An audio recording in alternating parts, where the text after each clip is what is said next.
My name is Barry Tompkins. I'm a sports broadcaster, commentator, and I've been doing this for about 50 years. And I've really been blessed in my career. And I heard Ted Robinson say that same thing to you. Ted's a good friend of mine, and we've talked about that quite a lot. That we've both, somehow got the brass ring. And I started in San Francisco, started in radio, and then went to KPIX television. That was in 1968. And I did local news for 7 years. I'm going to paraphrase all of this, and you can ask me whatever you like about it, but did local news for 7 years. And then I went to New York. I got hired by NBC in New York. And so I went to NBC and worked in New York for another 6 years. I started in local at WNBC, doing basically what I did in San Francisco, and then I got hired by the network after a year, and I did both NBC television and the NBC radio network, which was a ton of fun. I had a great time. I had a great job there. I can tell you more about that as we go along. Okay. And I left NBC in 1979. I came back to San Francisco. And I came back actually to the NBC affiliate in San Francisco. So I kept my NBC contract, and I was doing local news again. And I did that for about 2 years until I went to HBO. And I can tell you about that story too. I spent 9 years doing boxing at HBO, and I was still doing football and basketball and a bunch of other things outside of HBO. And I spent 10 years at HBO, and then I went to ESPN. I spent 9 years at ESPN, and then I went to Fox, and I spent 15 years at Fox. And for the last 9 years, I've been doing boxing at Showtime. So in a nutshell, and I still do football and basketball too, but that's where I've been over the last 50 years. Okay, now growing up in San Francisco, were you a sports fan, or did you just become a sports guy as you grew up? I grew up as a sports fan. As a kid, I was crazy. I never read a comic book. All I ever read was the St. Louis Sporting News, right. A sport magazine. And right. I never, I was always crazy about sports. And I remember taking the bus. I grew up before the Giants came here, I grew up at the San Francisco Seals, who were the minor league team. I used to take a bus. Took me 45 minutes from my house when I was 8 or 9 years old. I don't know why my mother would ever let me take a bus. And I had a transfer in a really bad area of town. So I used to go to the Seals games, and I lived within walking distance of Kezar Stadium, which is where the 49ers played. So, I would literally walk to games. I sold cushions at both, actually, at Seals Stadium and Candlestick Park and at Kezar Stadium. And it was frankly just a way to get into the game, So I grew up as a big fan. The irony, of course, about the whole thing is that once you get into the business, and especially start at the network level, you have to stop being a fan. Right. But I can honestly tell you, in the last 40 years, really, I haven't cared who's won any game or any event that I've done. It's a job. It's just part of the job, yeah. Now, you said before, and I was going to ask that question, you were lucky enough to be there when the Giants move in, when the Warriors move in. I wasn't in the business then, but right. Yeah. So when the Warriors move in, all that flows into the town. I was really young when the Warriors came from Philadelphia, but yeah, they played when I started in radio. The Warriors played at the Civic Auditorium here, which is now the Bill Graham Auditorium. They use it for concerts and such, but it was only 5,000 seats. Right. So yeah, it was a different world. And I'm sure Ted would concur with this, although Ted's about 10 years younger than I am. But when you could be, when I started in this business, you could actually be friends with the players, and I hung out with a lot of them. Because there wasn't that big, they weren't making a whole lot more money than I was. Right. So socially we were on the same plane, and so it was a very different world, obviously, than it is now. Well, and that's what I was going to say. You have, Mays, Marichal, McCovey, Brick Barry, all these people coming into town, and they're just in town to do what they do, but they're also people. Whereas we don't get that now. I can tell you, I was and am friends with Willie Mays, and I mean it in a literal sense. I mean, I can't count the number of times he invited me down to his house, and he had a pool room, not a swimming pool, but a billiard room. Okay. And we would shoot pool and talk about baseball, and he would tell me all about the Negro Leagues, because in that room he had pictures of all the great Negro League players, all the players that he had played with all through his career, and I knew something about the Negro Leagues because in the Pacific Coast League, the color line had already been broken before Jackie Robinson broke it in the major leagues. So I grew up with a lot of these guys that played in the Negro Leagues, and I think that kind of bonded Mays and I. And he knew he could trust me, So yeah, it was that kind. And I was the same with Willie McCovey. I mean, we'd go have lunch. I treated him like a friend. I never betrayed him. Not that he was the kind of guy, I never had anything to betray him about, but we talked about stuff that he knew wasn't going any further than me, and I could tell him things that were going on in our business. I could tell him, who might not be his biggest fan and stay away from that guy. Right. So it was a totally different world. Of course, all of that has changed now. It's, I mean, I know some of the coaches now, but as far as the players, other than to say, hey, how you doing? That's it. Now, you say you grew up walking distance from Kezar. Now, as a person that it's not familiar with the Bay Area, how far is it from Kezar to, say, the Oakland Coliseum? Well, you need shots and a visa, Right.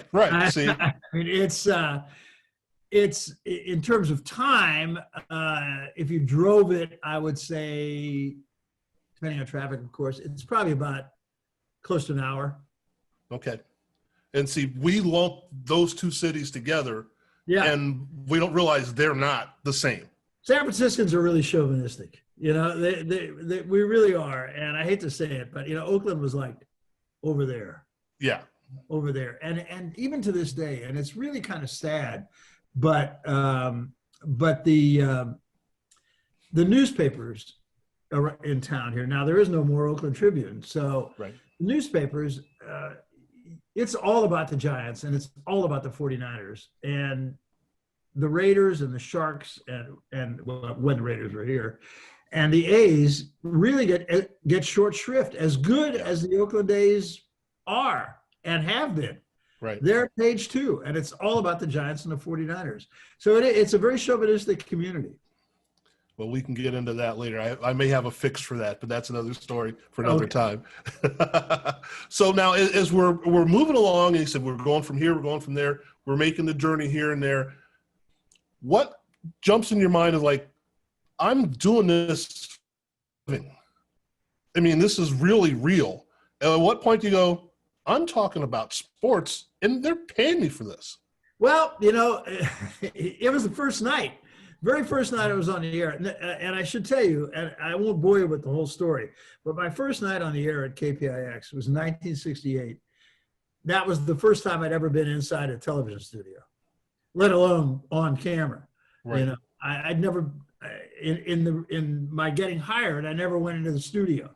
I was only in the office of the person who hired me, and so I was working with this very experienced anchor man. His name was John Weston. He was big time here in the 60s in San Francisco, and had been doing this for years. And right before, in the commercial break, right before he was going to introduce me and I went on the air, he said, "You got nothing to worry about. It's just you and me and 300,000 people." And so I went from being, okay, no problem. Yeah, no pressure, right? Yeah, so that was my very first experience. That's when I realized I'm really doing this for a living. Although I must tell you, it was not that much of a living at the time. Right. My first contract was $18,000. Well, that's not bad for the time, yeah. No, for the time, it tripled my salary. Are you kidding? Right.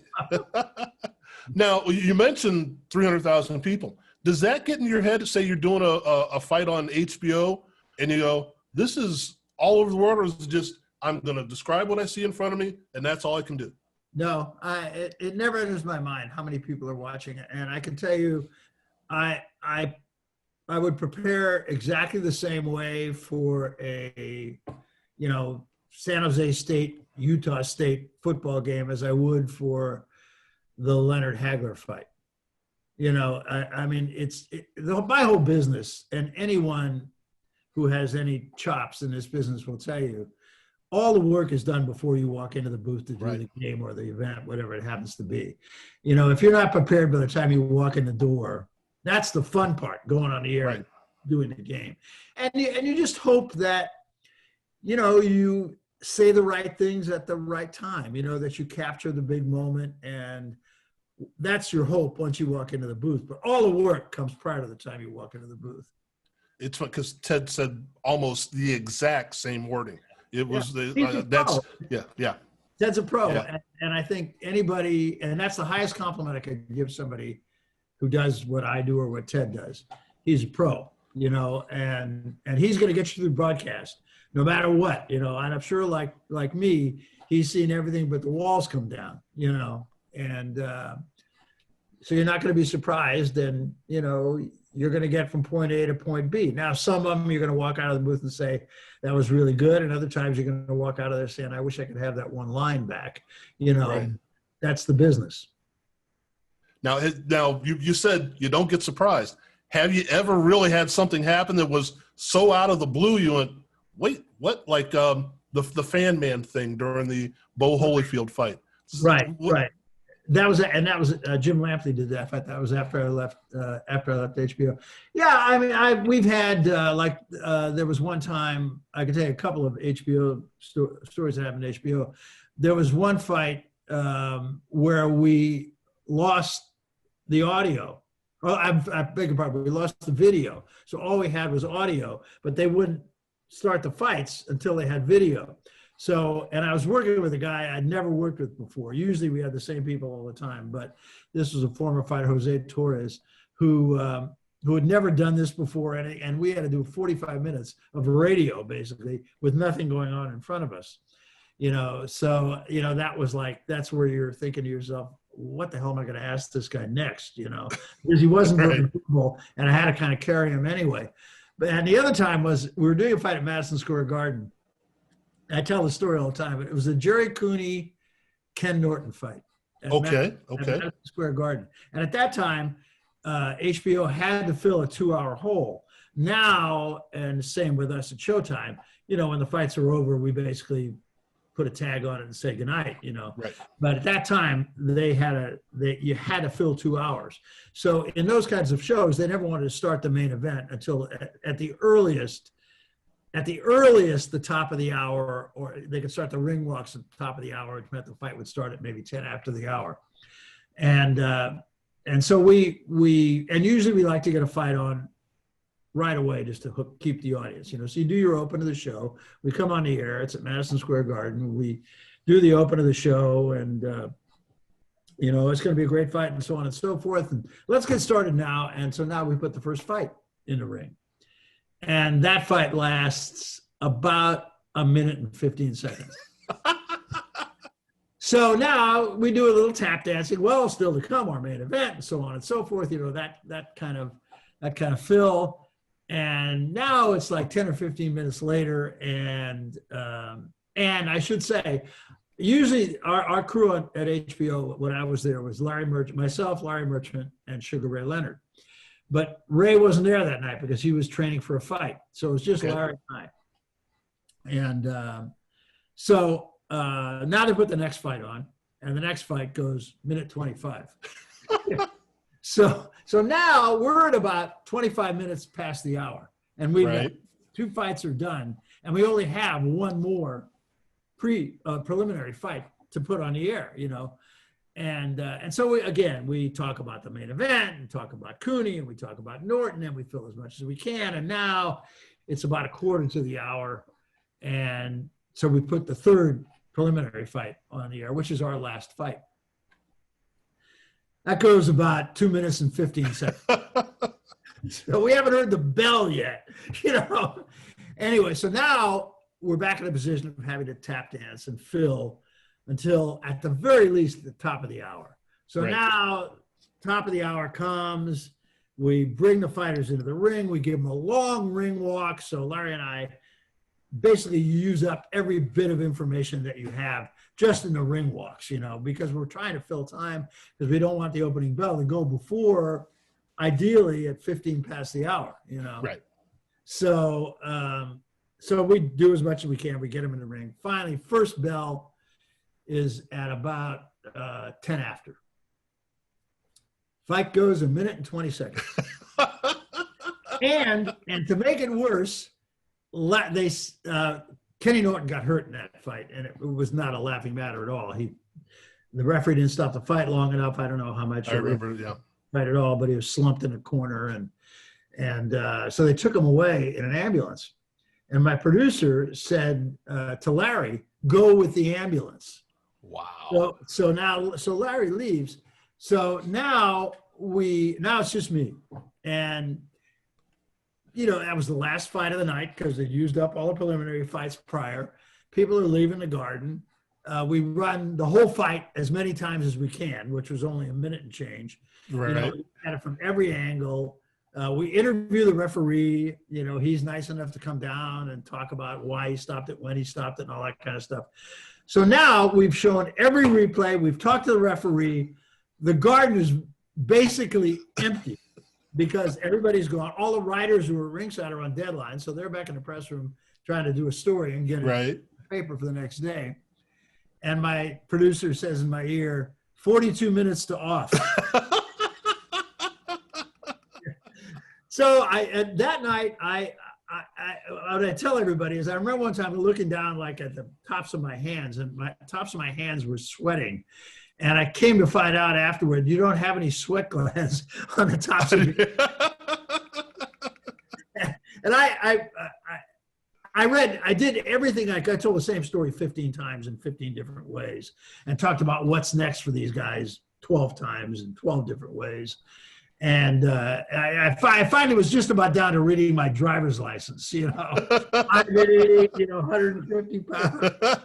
It was that bad. And we finally got off the air. But and Rudy Martzke, who at that time was writing a radio TV column, who hated me, always would rip on me. He was the only critic who consistently got me, you know. And at that time, he was a pretty powerful guy. Yeah, yeah. So, and I got off the air and I thought, well, there's no way he gets me this time, you know, because I mean, I think I did what not a lot of people in this business can do, right. Filled the whole show, basically. We only had 8 minutes of show. Right. And 42 minutes of it on my own.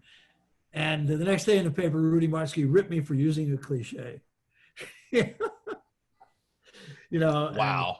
And, you know, I thought, well, ultimately, I must say, though, I got Rudy Martzke.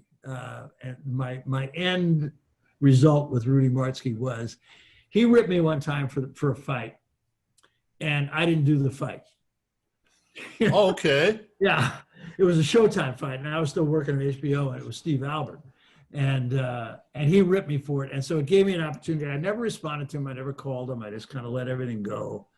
And because anybody who knows me, you know, people who know you know what you can or can't do. And it's a love business, you know, put it out there. Some people love it. Some people hate it. That's just the way it is. And you have to live with that. You can't be thin skinned. And, but that time I had a chance to pick up the phone and say, hey, Rudy, not only didn't I do that fight, I didn't even watch that fight. You didn't even read me for watching the damn fight. And I said, I don't want an apology. I don't want anything like that. I don't want a retraction. Just never mention my name again. Yeah. He never did. Yeah. If you're going to do it, get it right. Yeah.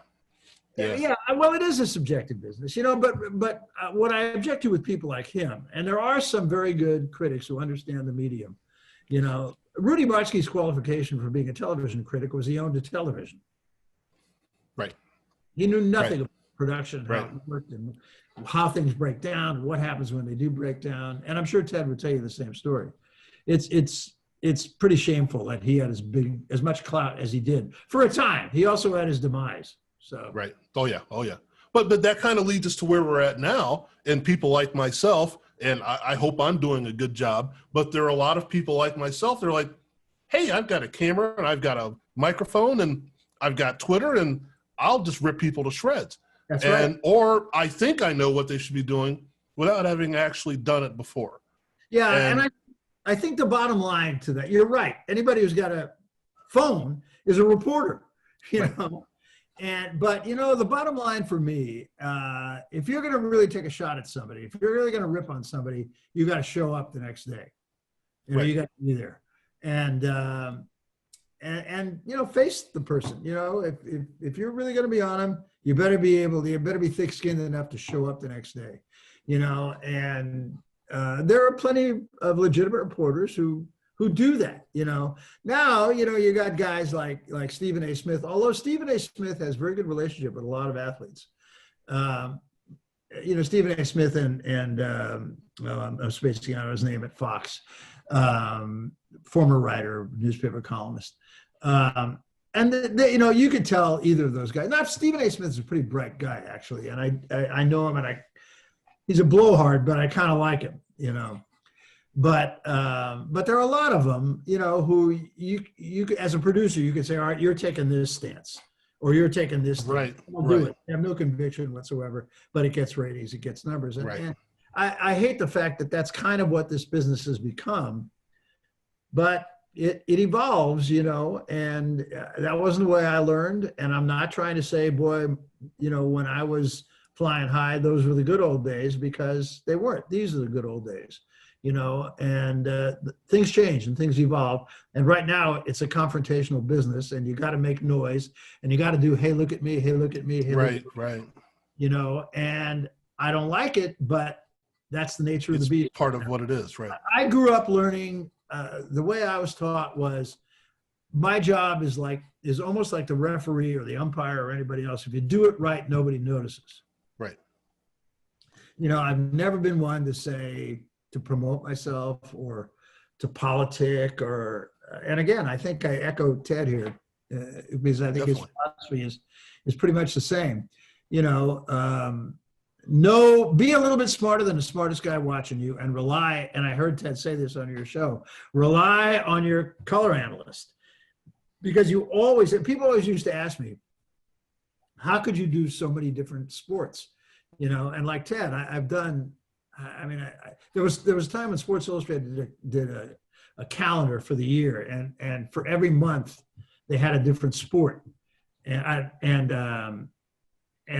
was it every month? I'm sorry, every week. I apologize. Every week they had a different sport, Mm-hmm. and at one point I had done 50 of them.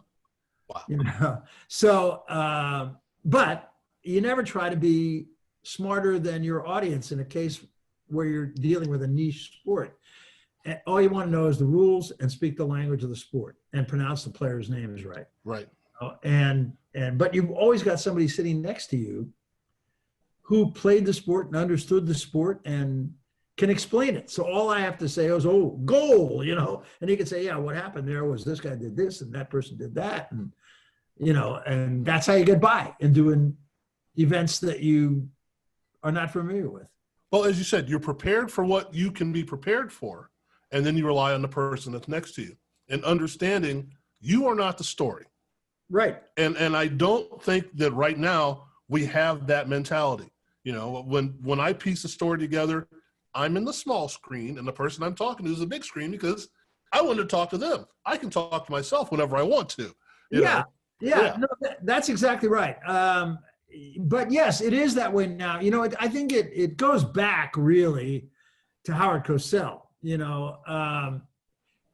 Howard Cosell was at an event, it quantified the event. Right. It made the event bigger because Howard Cosell was there. And I think it went away for a long time, and came back to how both Ted and I grew up, and in that you're not more important than the event.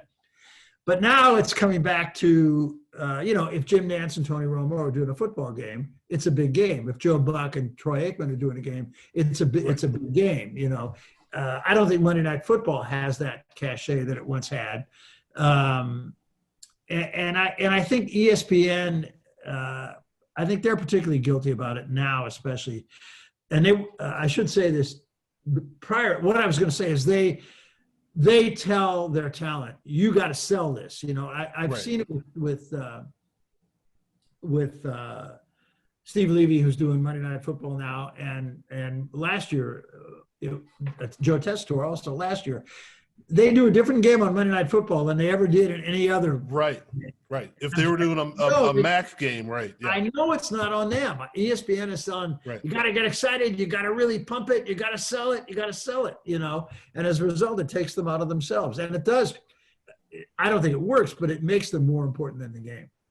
Well, Joe Tessitore is a good example, because when Joe Tessitore would do an undercard, he's going to describe the action. When he did Monday Night Football, it's like, bombastic. Wait, that's not the same guy, is it? Exactly. Yeah, exactly. Yeah. And unfortunately, I think, and I really like Tess, and I think he is a pro, which again is the greatest compliment I can give a contemporary peer. But I think Joe is doing boxing the same way he did football now.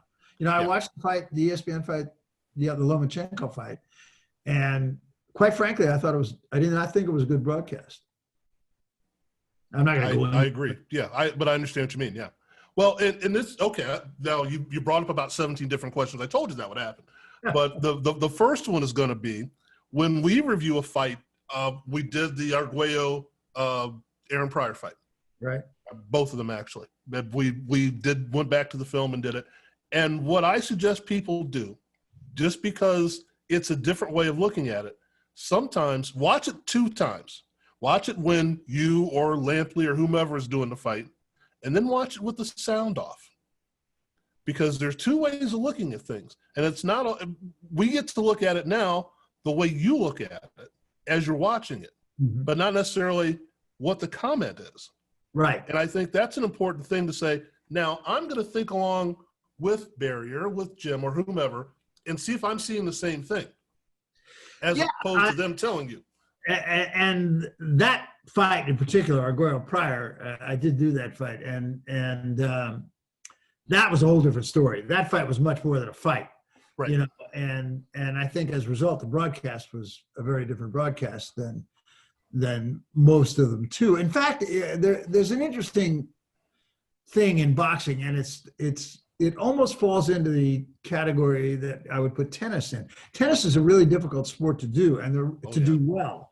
And the reason that it is that you don't talk during the point as the play-by-play guy.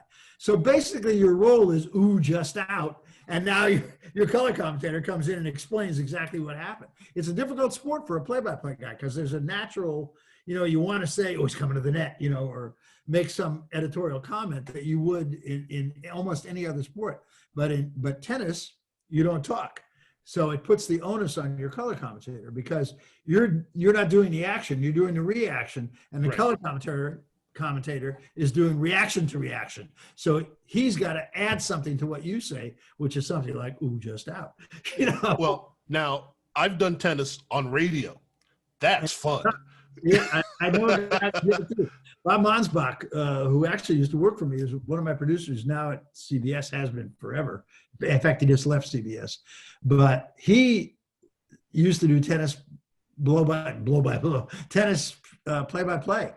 That I tried that once. I give you tough. All the credit in the world. It's impossible. You lose it, you just lose one shot, you're done. There's no recovery, And Bobby did it. Bobby did it as good as any. I haven't heard you do it. That's tough. Yeah. And I was trying to do 4 matches at a time. Yeah. What I started to say about boxing in that regard is that generally speaking in boxing, you don't have to do a lot of blow by blow either. And a lot of it depends on who's alongside you. Right. And now, like at Showtime now, I do the Showbox series with Steve Farhood and Raul Marquez. And we worked together for a long time. Now it's been 9 years. And I have a longer history than that with Raul and with Steve. We did fights going way back. And so, we know each other. We're pretty comfortable with each other. But I find that I don't, it's a conversation, I've always said this about basketball on television also. Now, radio and television, two very different things in basketball. But in basketball, I don't have to do a play-by-play. I don't have to say, I have to say who's got the ball, but I don't have to say where on the floor they are, how far away from the basket they are, what side of the floor they're on, what kind of a shot they take, and whether the shot goes in, and I don't have to give the score. All of that is in front of you. Is right. So we're just talking about the way I've always dealt with it is, or feel about it is, two guys sitting on a bar stool watching a game. But maybe we're a little bit smarter than Joe Sixpack, you know. And boxing is becoming kind of the same way. And the reason I bring it up is that in that fight, in the Arguello Pryor fight, it was such an action fight, you couldn't help but do a lot of blow by blow. I mean, it almost became a radio broadcast because there was so much action. Generally speaking, my philosophy is very much like basketball. It's just two guys talking about a fight. Now, if something happens, obviously you're going to jump in and call the punch, call the knockdown, or say if somebody's hurt. But generally speaking, I would say what in 40 or 36 minutes of action in a championship fight, is there maybe 8 minutes of real action, right? Yeah. So, well, you don't have to.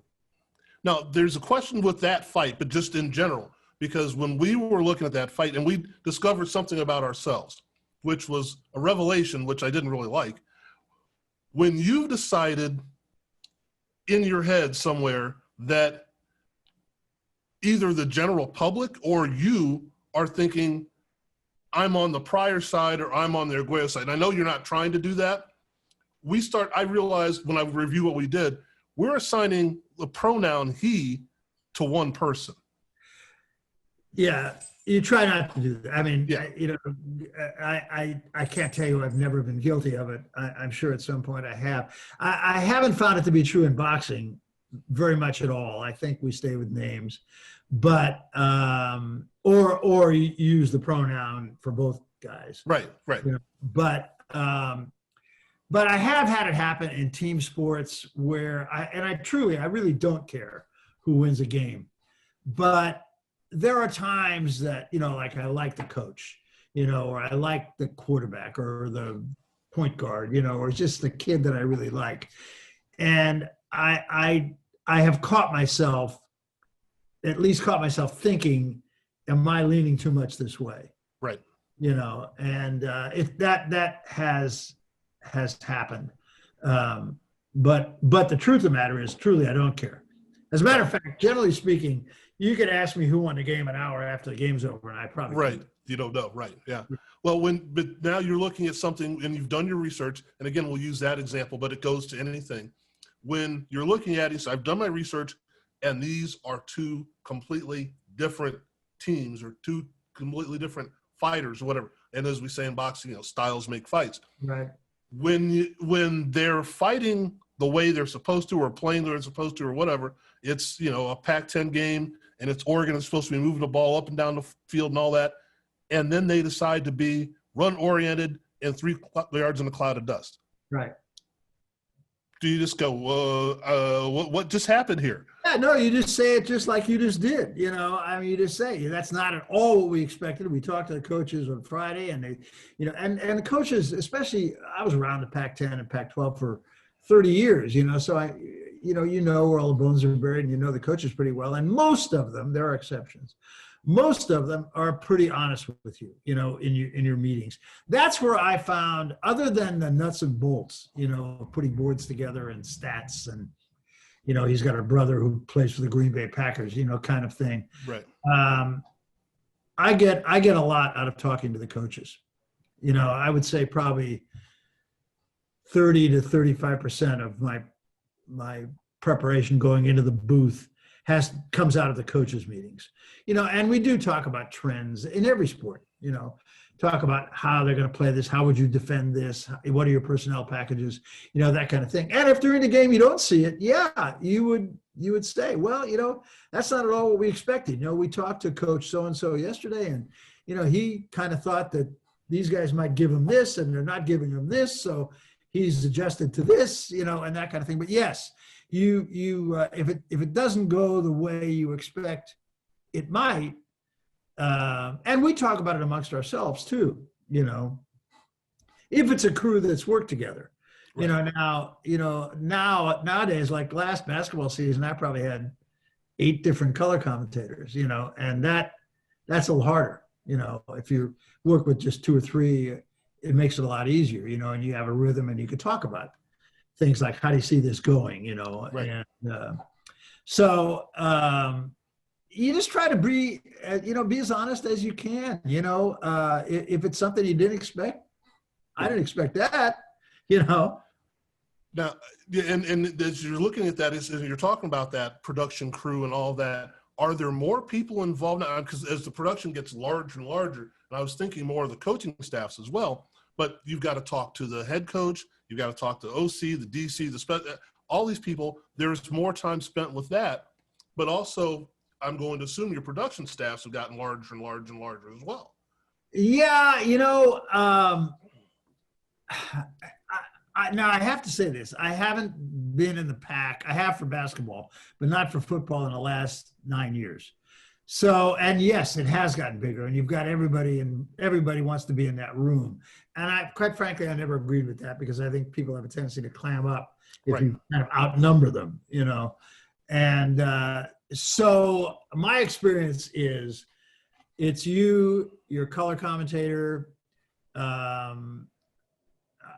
and if there's a field reporter, the producer, the director, and sometimes I would have my spotter with me. Sometimes I have a spotter who's been with me for 40 years, and he's very helpful. Once they kick it off, and my stats guy was always really important to me too.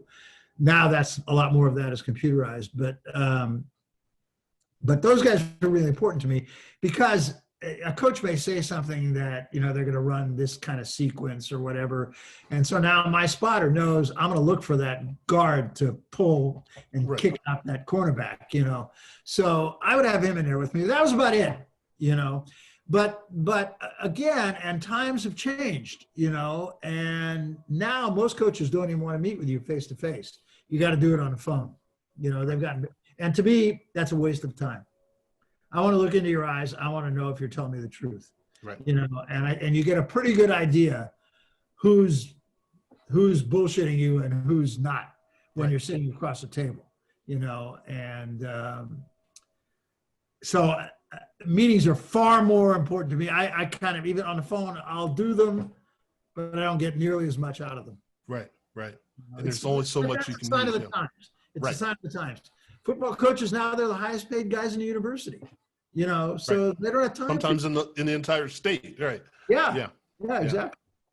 So well, now different. Now, I'm a basketball guy, so when I hear you do a basketball game, I'm like, this is cool, because you get what's happening, and as you said, you don't have to say he's in the right corner, blah blah blah blah, but you're understanding. Okay, he's coming off the screen, and I love the replays of okay, diagram the play, or just talk about what's going on and leading into the color guy. But when you start adding, like I said, sideline reporters and producers in your ear and all that, how much of that is, okay, we've got a 2-hour game, but I've spent how much time pregame and postgame putting this whole thing together, because you have so many more people involved in it? Yeah, there are. I would have to say for basketball, the crew's pretty much the same size now as it was 40 years ago. Okay. But it's a lot slicker. The graphics are the biggest difference. Right. Things are much more obviously spontaneous, than they used to be. And there are a lot more graphics, which is good news and bad news. It depends on the producer. My feeling has always been, if there's a graphic on the screen, you don't need me to say that it's on the screen. To say what it is, right? Yeah. Read it, and some producers agree with that and some don't. And, that's the way it is. I think we over graphic, to be honest with you. But sideline reporters in football, I think they're good. I think they've kind of followed a cookie cutter now. I think there are some that are a lot better than others.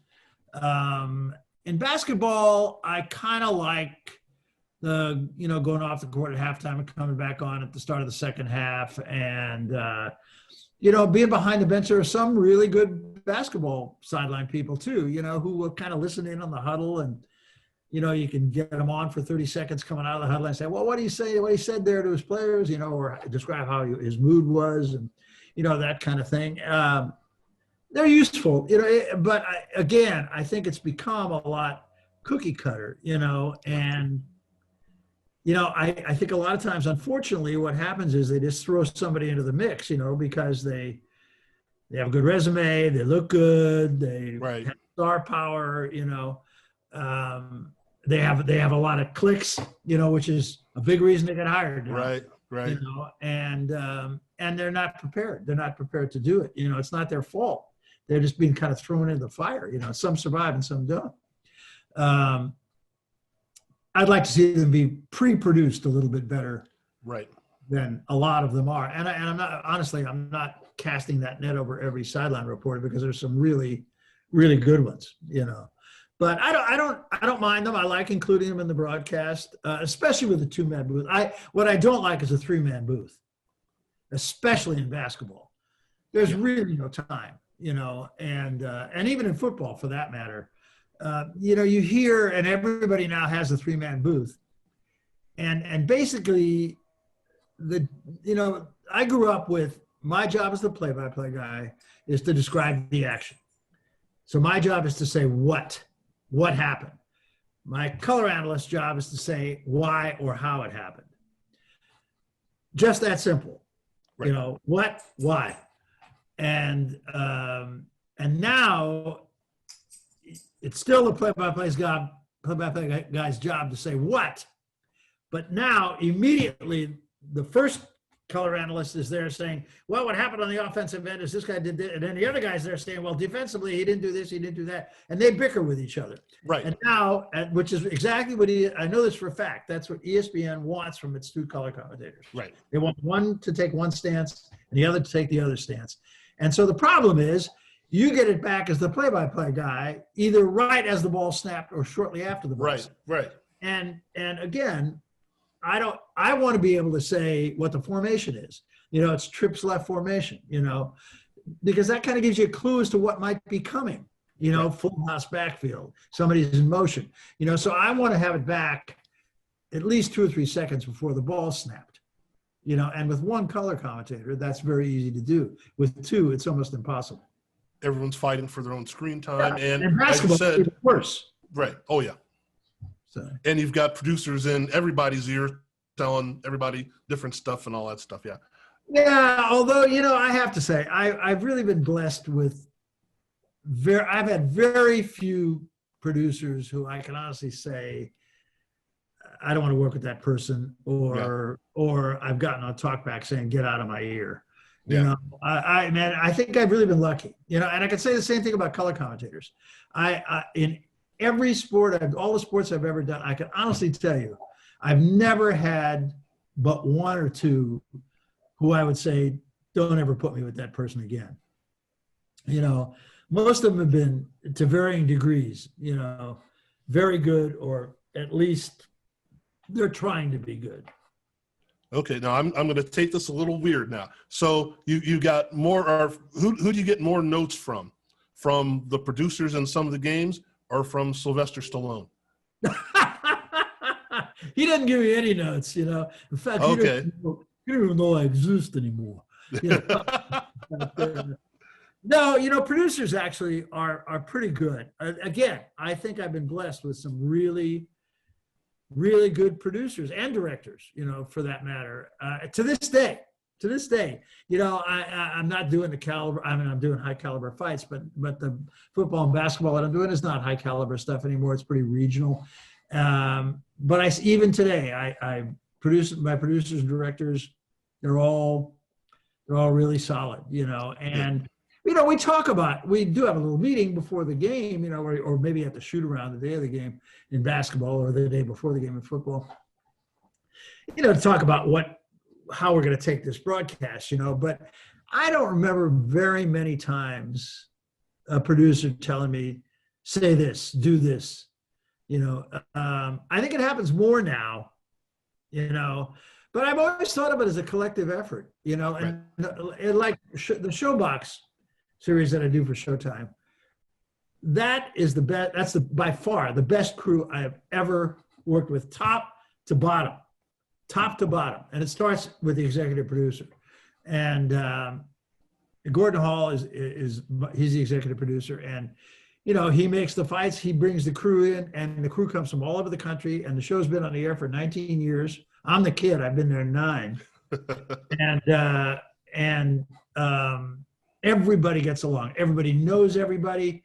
And I'm talking, I can go into the tape truck and, I know everybody by name, and, we've had drinks together, or we've at least sat and had a conversation. I know about their family, and they're all the best of the best. And they will all do it because they'll take it for less money because they all want to work for Gordon Hall. Good. And they get treated well. It's the best crew I've ever had, top to bottom. I've never had an issue with my producer or my director. Steve Farhood is the best boxing guy I've ever worked with. And I say that I worked with Al Bernstein, so I want to put the two of them in the same box. Al Bernstein and Steve Farhood. I did 9 years at ESPN with Al Bernstein, and now I've done 9 years with Steve. And Al and Steve and I have done a lot of other stuff too. They're great friends of mine. I consider them both amongst my closest friends, and I don't have to worry about a thing. Once we go on the air, I just say, hello, how are you? And let's go. And that's because of that crew. But I've been blessed in general. I really have. I've always had really good color analysts. I've always had, for the most part, like I said, obviously there are exceptions, but anything for the long haul has always been somebody I've liked. This is a real criteria for me. And anybody who knows me knows this about me. I'm a foodie. And what's really important to me is where are we going to eat? And if my color analyst or my producer are not, we're not going to do that as well. But it's happened very rare, very, very rarely, So well, I've really been blessed. I really have, Frank. And I don't think that from our perspective, we realize how much time you spend with these people, not just on air, but I'm in the city, you're in the city, we might as well get something to eat, we might as well do something else. Yeah. Absolutely. And we don't need to, not that we don't ever, but you don't need to talk about the game at dinner. Right. I want to know, what your wife is like, what your family's like, how many kids do you have, where do you live, what do you do for vacations, I think that's what builds friendships, and builds trust. And, we're like a team, just like any other sports team, we rely on trust. And that's the thing about, again, I'll refer back to Showbox. All I have to worry about when I sit down to do the fight is my job. I don't have to be the color commentator. I don't have to be the producer. I don't have to be the director. I don't have to think what the hell's coming next, because I always know they're solid. They're there. Right. Something goes wrong with the microphone, my A2 is right standing beside me, and I know he's an ace. I don't have to worry about it. Anything like that. It makes my job so easy. That's why, I'm 80 years old. That's why I still do it, because I like the people I'm working with. If I don't, I won't do a gig anymore, Right. So for me, life is good. Well, I'm going to ask you one last thing, because it kind of, you just kind of brought that up. What's the, I don't want to call it a perk, but what's the nicest thing that you've been able to come up with, or maybe the thing that you're most surprised has happened because of this career and how you move forward? Well, I've clearly grown up. I mean, I got into this business, I started in 1968 in television. I started in 65 in radio, but in 68, I started in television. That was the year of the Summer of Love. That was the Olympic boycott. That was the Chicago 7. That was the riots on the college campuses. I was growing up, I was very apolitical, that was an education in that 1 year. And we had a very small staff at KPIX then. So I was covering news stories. I was in the middle of the Berkeley riots. I was in the middle of the riots at San Francisco State.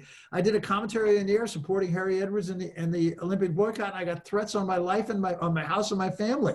Talk about eye-opening in the space of 1 year. It was so that was my in answer to your question.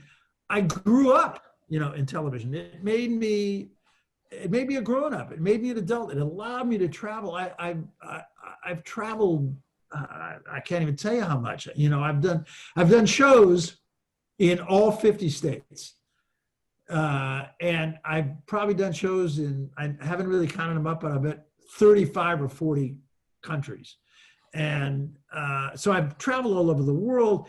Because I travel so much for business, it's allowed me to travel for pleasure because I got zillions of airline miles. It's been rewarding. Honestly, I was a little ahead of the curve in terms of how much money, I made. I never made $1 million a year, and now that's not uncommon. Right. But it supported my family really well. I live in a nice place. I'm healthy. I think I can still, do a game without thumping all over myself and forgetting things. So I've really been blessed in my whole career, and I've met some of the nicest people, people who are friends and will be friends till the day I die from it and through it. And I still really like the industry. I really do. I like what I do. And if I don't like the people I'm doing it with, I won't do it. Right. And I do think it's changed a little bit in that regard. I don't think there is as much hanging out. I think there's more of a, let's go have chicken wings and watch a game mentality than there is, let's go have a nice meal.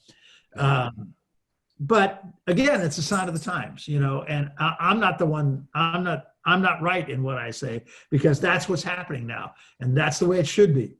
So, let the younger guys do it. I'm glad to just be doing what I'm doing, to be honest with you.